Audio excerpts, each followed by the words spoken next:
I get the point, particularly, but I'm going to disagree with the starting premise. The more user-friendly software it is, the easier it is to use. The more you can use it, the better it is. And so I don't think that's the problem. The problem is how you then use it, or as I said, how you interrogate or prove the results of what you do.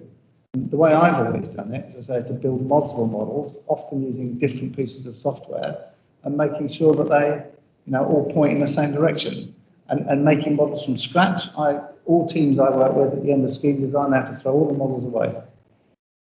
Because otherwise you might inherit a mistake that just continues all the way through. There are all sorts of ways and techniques, if you like, of doing it. But I'll still go back to my basic premise.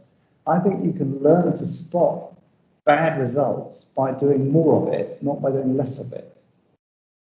That's the fundamental premise for me. So if I could just have one follow-up question, how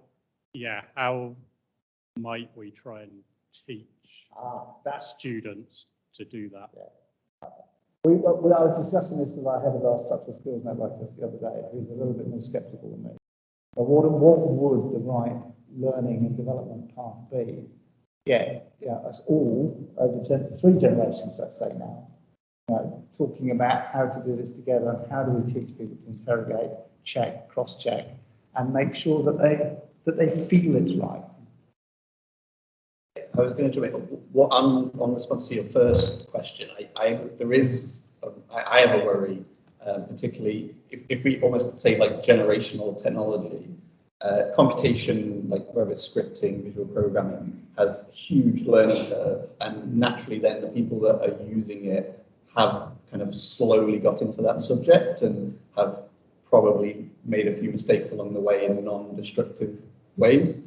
And obviously, say if someone's going to open a Dynamo script or a Grasshopper script and just start playing about without, they're kind of aware that they're in a dangerous position.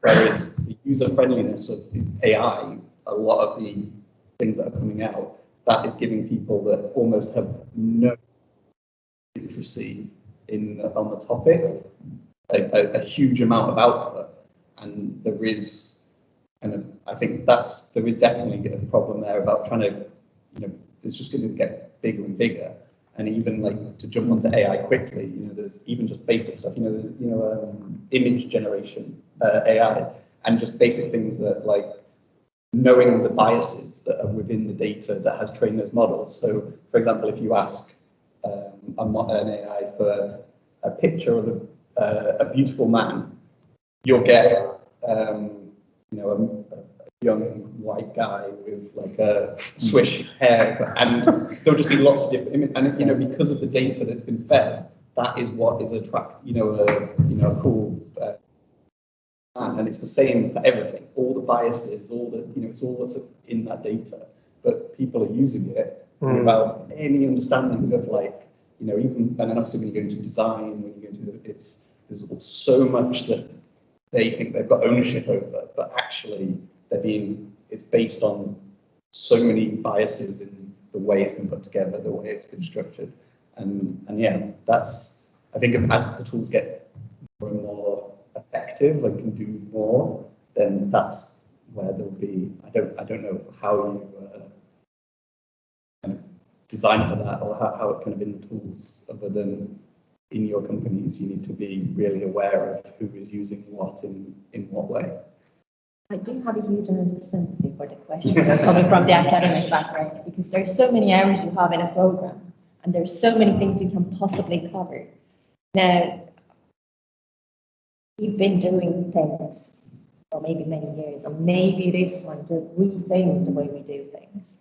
But what does that rethink look like? What is the fundamental that needs to be covered, and what is it that we really have to get rid of? Do we need to build slope deflection, MDM methods? Is that still necessary? Is that still relevant? Or do we get rid of that part, mainly focus on the interrogation? What does wrong look like? What do you need to do for the interrogation? Do we get rid of our advanced mathematics and do a little bit of understanding what the basic statistics is and what is the explainability element of any machine learning algorithm, what to look for? And that's an entirely different programs that you would be looking at. It's not your, admin stuff. Structure. I can't resist adding. The other issue I think which came up nicely there is that most engineers still think in terms of they come up with a concept and they use the computer to prove it. Like it's still referred to as structural analysis. And I prefer, as I said, to talk about simulation, but very few engineers think about coming at it from a data perspective, using machine learning, and it's sort of at right angles.